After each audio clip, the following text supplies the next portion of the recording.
We're in Adam's Apiary and we're going to take a look inside a colony with some Black Mountain Honey Buckfast bees.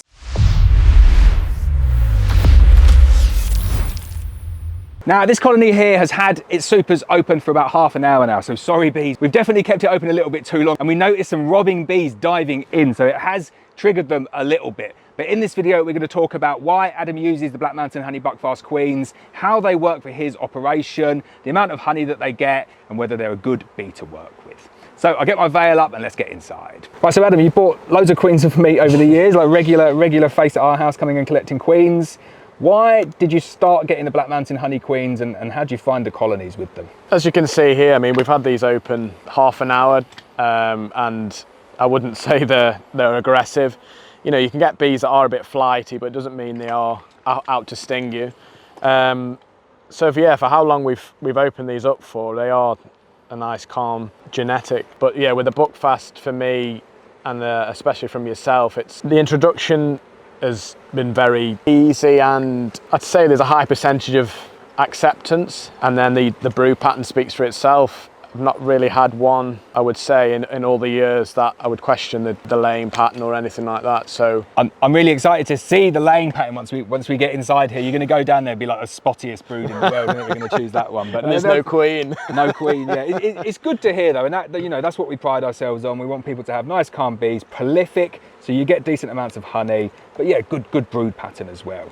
So you said you've made like a few splits on this one and changed like a few frames around. Should we take this super off here and take a look in the brood box and see how the bees are getting on? Cool. Right, so tell me first about this queen excluder. I really like the green queen excluders. Where did you get it from? This is Simon the Beekeeper. Cool. I bought, I think, 20 maybe. Yeah. And he does a deal on 20. So when did you put the queen in here? Is this one of this year's queens? Yeah, it'll be in my diary if I track back, but 2 or 3 months ago. And I will have done some splits from it, as I said before, maybe taken a good frame of capped brood to stick in a split as well, or even just boosted a weaker nuke, something like that. So these don't think that they produce sort of 3 boxes of honey and they're diluted. So really good to see like a small split like that. It's built up so quickly. Like pretty much every single frame that Adam's pulling out there now has either got brooding stages, a really nice brood pattern that we'll do a close-up in a little bit, or brood or eggs. And you can see from this colony here, it's probably a couple of weeks away from filling those boxes, I would say. But I've seen the queen from all the way over here. She's a nice looking queen. So you can see there, clipped queen, marked green, F1 Buckfast, very nice long abdomen. And did she, she wasn't that big when she came, was she? Did you notice her kind of grow over the time that she's been in here? A lot of them, they will shrink down before they start to lay again. Yeah, that's quite normal. And then they grow into, give them a week or two, they start to lay again, their abdomen extends out again. So it is a regular thing that does happen with queens like that. They come, they look a little bit small in the cage, but as soon as they get back to laying, you can see there, that queen, she is huge. Really nice, big queen, big abdomen. And this colony is taking off very, very well. So I'm just going to quickly run through, grab a couple of these frames and bring them up to the cameras to show you what they're looking like. But they're pretty chilled out, aren't they? I'm surprised how chilled they've got since we've been in the brood box, and the fact that they've been kind of open so long. Lovely frame of brood there.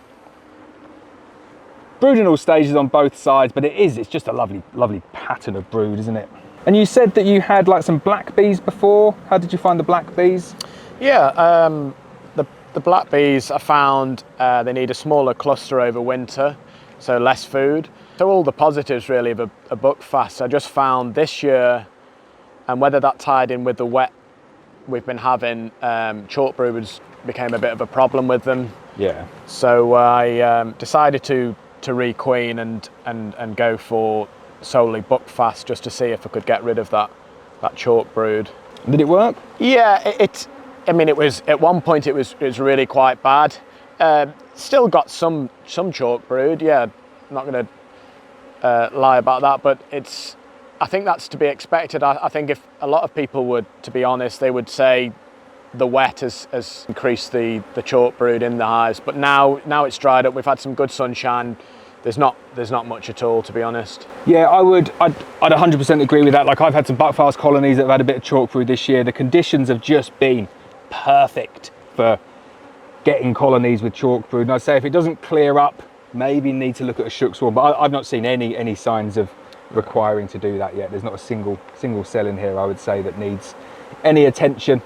They're looking pretty good, nice and healthy. And you said you had the bee inspector here recently. Were they happy with everything? Yeah, I suppose for a lot of people it's a bit worrying when you know, got someone inspecting your bees and you wonder if they're going to find something you haven't seen. But just a regular inspection, was it? Just like, yeah, just I hadn't had one before, so yeah. He had registered probably a bit later than I should. He came out and he was very impressed.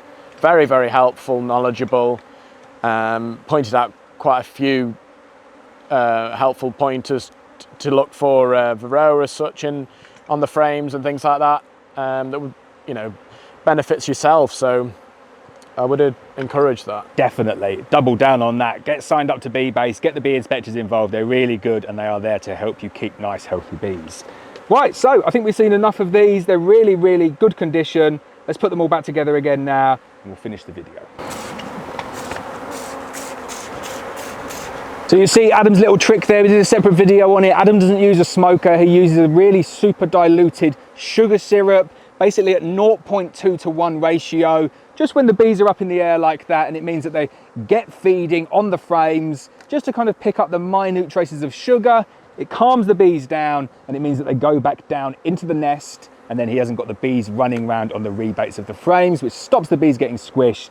But it's just a really nice instant tactic to try and calm the bees down if they're going a little bit up in the air. So as Adam packs that hive out ready to go, and we're going to move on to the next video now. If you're interested in buying Black Mountain Honey Queens, you can get them from blackmountainhoney.co.uk. Wide variety of queens, but my personal favourite, the F1 Buckfast.